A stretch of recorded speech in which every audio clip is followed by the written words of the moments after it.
자, 여러분 안녕하세요. 지난 시간에 이야기했던 대로 이번 시간에는 집합, 집합 단어를 공부를 해볼 거예요. 먼저 우리의 학습 목표 먼저 확인해 봅시다. 오늘의 학습 목표는 이 문제, 작년 3월 모의고사 문제인데 아마 이번 수업이 끝나게 되면 여러분은 전부 이 문제를 풀 수 있을 거예요. 자, 그러면 우선 집합이 뭔지부터 알아야겠죠? 집합이라는 거는 어떤 객관적인 조건을 만족하는 것들을 모아서 그룹으로 묶어놓은 걸 집합이라고 이야기를 해요. 정의는 굉장히 간단하죠. 근데 여기에서 저 객관적 조건이 뭔지에 대해서 한번 알아봅시다.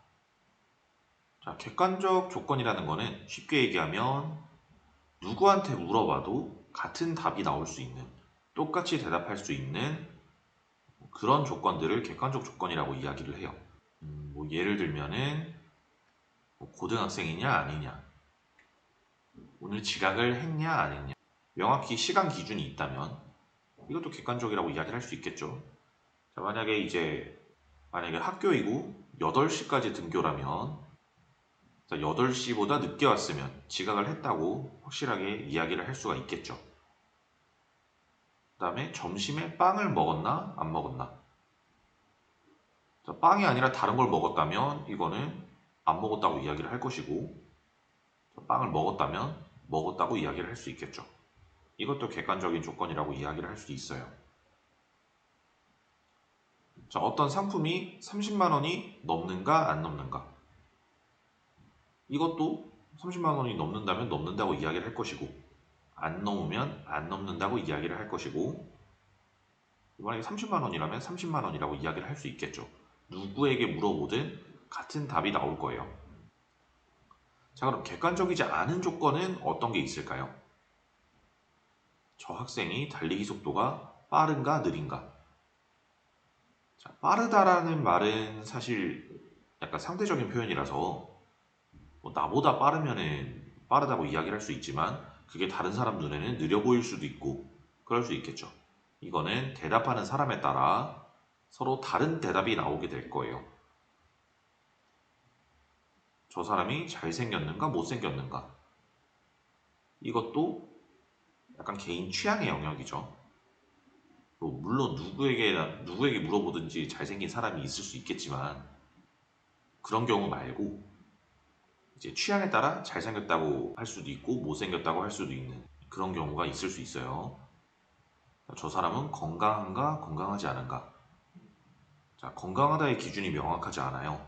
뭐 질병이 하나도 없어야 건강한 건지, 아니면 뭐 질병 한두 개 정도는 건강하다고 이야기할 수 있는 건지, 이것도 기준이 명확하다고 말을 할 수가 없어요. 누구에게 물어봤을 때 건강하다고 말할 수도 있고 건강하지 않다고 말할 수 있는 사람이 분명히 있을 거예요. 뭐 예를 들어 뭐 저처럼 뭐 질병은 하나도 없지만 약간 체구가 큰 그런 사람들을 봤을 때 건강하다고 이야기를 할 사람도 있을 것이고 건강하지 않다고 이야기를 할 수 있는 사람도 있을 거예요. 자, 다음으로 자, 이 상품이 비싸냐 안 비싸냐. 아까는 정확한 금액 기준이 있었어요. 30만 원보다 비싸냐 안 비싸냐, 30만 원이 넘냐 안 넘냐. 30만 원이란 정확한 기준이 있어서 이거는 누구에게 물어봐도 같은 대답이 나올 수가 있었는데 그냥 비싸니 안 비싸니 이렇게 물어보는 거는 약간 사람에 따라 차이가 다를 수 있어요. 애매하게 한 3만 원 정도 하는 물건이 있다고 생각을 합시다. 그 물건은 누군가에겐 비쌀 수도 있고 누군가에겐 비싸지 않은 물건일 수 있어요. 그러니까 그 물건이 꼭 필요해서 투자를 해서라도 이제 구매를 해야 되는 거면 그 사람 입장에서는 안 비싼 물건일 수 있지만 그 물건을 굳이 필요로 하지 않는 사람은 너무 비싸다 이렇게 이야기를 할 수가 있겠죠. 그래서 이것도 사람에 따라 대답이 달라질 수가 있어요. 자, 그런데 이 객관적이지 않은 조건을 이렇게 객관적으로 만들 수 있는 방법이 있어요. 자, 어떻게 하면 되냐면 자, 비교 대상을 추가를 해주는 거예요. 자, 비교 대상이라는 거는 자, 아까 전에 달리기가 빠른가 느린가 라는 게 있었어요. 근데 달리기 속도가 누구보다 또는 가장이라는 거는 자기보다 빠른 사람이 아무도 없다는 이야기죠.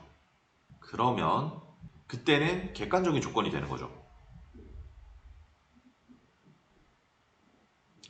자, 또 예를 들어 이 제품이 비싸다 안 비싸다, 이것도 아까 전에 이야기했던 것처럼 얼마보다, 그런 조건이 들어가면 얼마보다, 이건 비교의 대상이 되는 거죠. 그 얼마가 예를 들면 5만원보다 비싸니 안 비싸니 물어보면 5만원이 넘으면 비싸다 라고 이야기를 할 것이고 5만원이 안 되면 안 비싸다 라고 이야기를 할 거예요. 그래서 만약에 앞에서 객관적이지 않은 조건에 나오는 단어들이 등장을 했더라도 그거에 대한 비교 대상이 있으면 그 조건은 객관적인 조건이 될 수가 있어요. 자, 그래서 이제 그 조건들을 만족하는 거를 이제 이런 식으로 모아볼 수 있겠죠. 뭐 자연수들을 모아놓은 거, 그러면 1, 2, 3, 4 이런 애들이 들어갈 것이고, 뭐 어떤 나라의 수도 이런 것들을 모아보면 서울, 워싱턴, 도쿄, 암스테르담 뭐 이런 것들이 들어갈 수 있을 거예요. 자, 이 집합들을 막연히 이렇게 나열을 하는 게 아니라 수학에서는 이제 이런 식으로 나타내게 되는데, 자연수의 집합 같은 경우는 저렇게 자연수는 해놓고 중괄호 안에 1, 2, 3, 4 이런 식으로 넣어서 나타낼 수가 있고, 수도도 마찬가지 중괄호 안에 넣어서 저런 식으로 나타내면 이건 이제 수학적으로 집합을 나타낸 게 돼요. 자, 여기에서 저 중괄호 안에 있는 저 하나하나의 저 요소들, 뭐 자연수 집합에서는 1, 2, 3, 4 이런 것들, 수도에서는 저 서울, 워싱턴, 도쿄, 암스테르담 뭐 이런 것들이 저 다 수도 맞죠? 아니면 민망한데. 자, 아무튼 저 구성요소 하나하나들을 우리는 원소라고 불러요. 그래서 원소는 집합의 구성요소인데, 자, 만약에 A라는 집합이 1, 2, 3, 4 아까 전에 그 자연수 집합을 그대로 가지고 왔는데, 자, 만약에 저런 집합이 있다고 가정을 하면 자, 1, 2, 3, 4 얘네들은 전부 A의 원소가 되는 거예요. 그래서 저 1, 2, 3, 4는 A에 속한다, A의 원소이다 이런 식으로 표현을 할 수가 있고, 이거를 수학 기호로는 이런 식으로 나타내요. 저 삼지창 모양을 써서 1이 A의 원소이다 이런 식으로. 자, 그러면 이제 원소가 아닌 애들을 보면, 자, 2분의 1 같은 경우는 A의 원소가 아니죠. 그런 아이들은 기호로 이런 식으로 나타내주면 돼요. 2분의 1은 A의 원소가 아니다. 저 삼지창 기호에 B급만 그어서. 자, 그래서 우리가 집합을 나타낼 때, 수학적으로 나타낼 때 이렇게 원소들을 차례대로 써서 이런 식으로 이제 나타냈는데, 자, 이 방법 말고도 다른 방법으로도 나타낼 수 있어요. 지금 저 집합은 자연수들을 모아놓은 집합이죠. 그래서 그냥 자연수들은 다 이 집합의 원소이다 이런 식으로 나타낼 수가 있는데, 이런 식으로 자, x바 x는 자연수이다. 자, 이게 무슨 이야기냐면, 자, 중간에 바가 있는데, 자, 바 앞쪽에는 자, 이런 아이들이 원소가 될 것이다 라고 표현을 해주는 거예요. 그러니까 x 뒤에 있는 조건을 만족하는 이런 x들이 원소가 될 것이다 라고 나타내 주는 거고, 자, 저 바의 오른쪽에는 조건을 적어주는 거예요. 자, 그러니까 전체적으로 표현을 해보면, 자, 이 집합은 x라는 아이들이 원소가 되는데 그 x는 어떤 조건을 만족해야 되느냐, 자연수면 된다 이런 이야기가 되는 거죠. 그래서 저 위쪽의 방법으로 나타내는 방법을 원소나열법이라고 하고, 아래쪽의 방법을 조건제시법이라고 이야기를 해요. 자, 그리고 한 가지 방법이 더 있는데, 이거는 이제 우리가 글자나 기호로 나타내는 방법이고, 자, 이렇게 그림으로 나타내는 방법이 있는데 그 방법을 벤 다이어그램이라고 해요.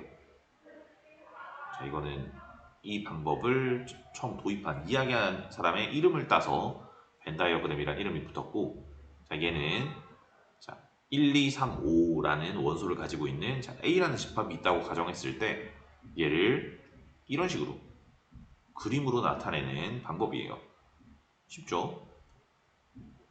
그래서 이 벤 다이어그램 같은 경우는 자, 여러 집합들 사이의 관계를 확인할 때, 원소가 그리 많지 않은 그런 집합들의 관계를 확인할 때 유용하게 사용할 수 있는 방법이에요.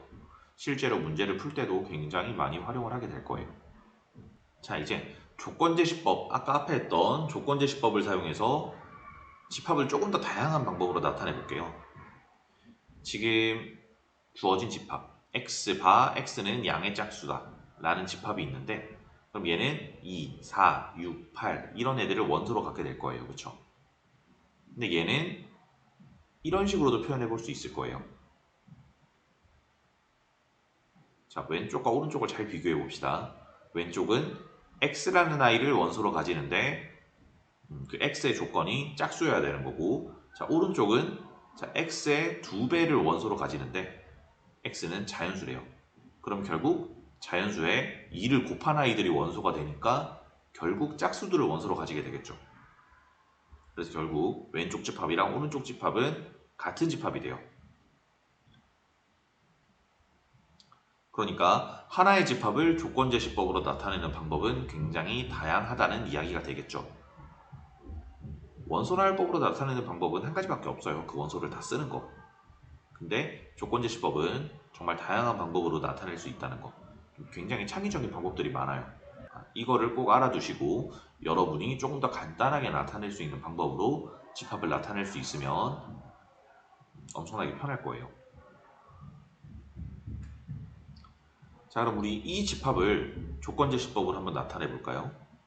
살짝 힌트를 드리자면 여기 있는 숫자들은 전부 4로 나눴을 때 1이 남는 숫자들이에요. 자, 잠깐 영상을 멈추고 직접 한번 이 집합을 조건제시법으로 한번 나타내 봅시다.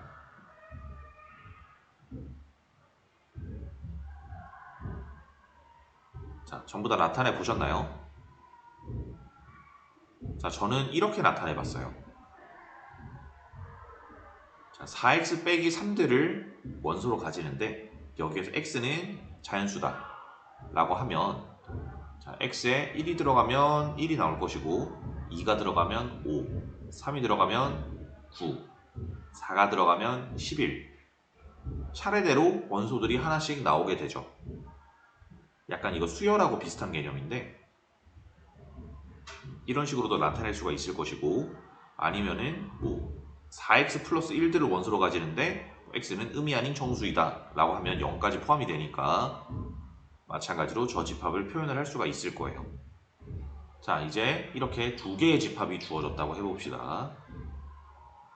두 개의 집합이 주어졌을 때,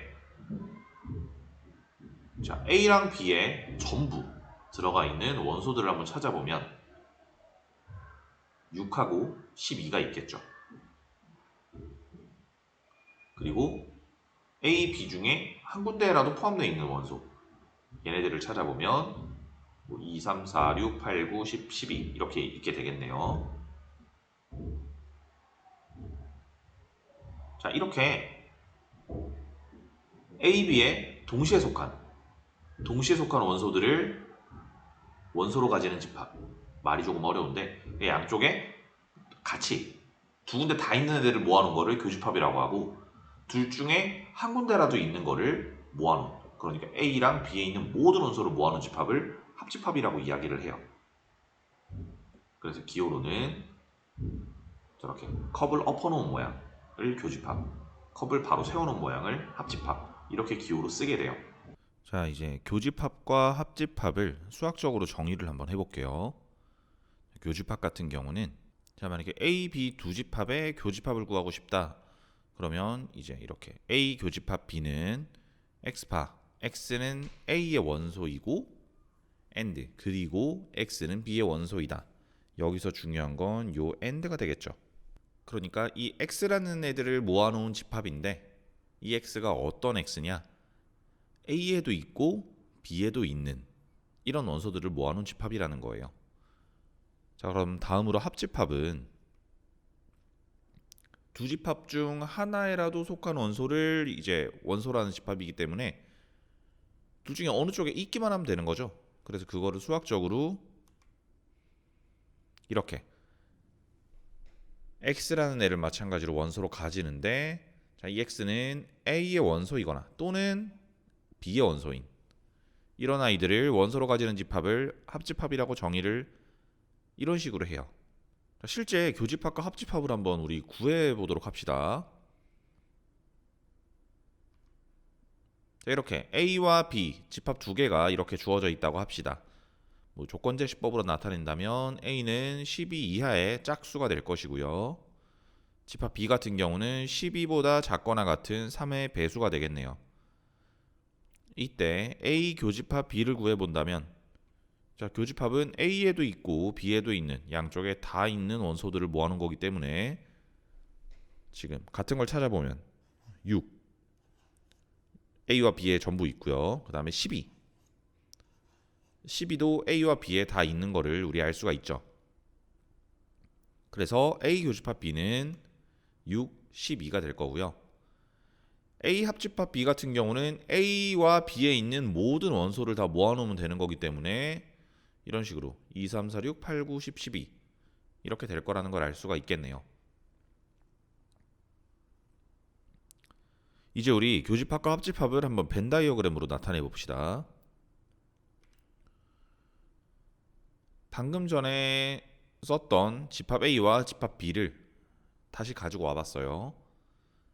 이제 집합 A랑 집합 B를 벤 다이어그램으로 나타내 볼 건데, 자, 벤 다이어그램으로 나타낸다면 이런 식으로 나타나게 되겠죠.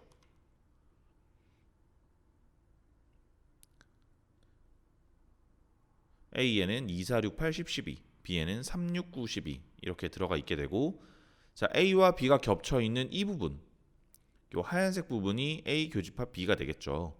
합집합의 경우는 이제 A, 지금 이 그림에 있는 모든 원소들이 합집합의 원소가 될 거고요. 자, 이번 시간에는 집합의 정의와 그 집합의 정의에서 나오는 객관적 조건이 무엇인지, 그리고 이제 원소 나열법과 조건제시법, 그리고 벤 다이어그램, 그다음에 마지막으로 교집합 합집합에 대해서 알아봤어요. 다음 시간에는 이제 집합의 원소의 개수부터 시작해서 좀 집합에 대해서 좀 심화된 내용들을 한번 다뤄볼 거예요. 오늘 여러분 모두 고생 많았습니다.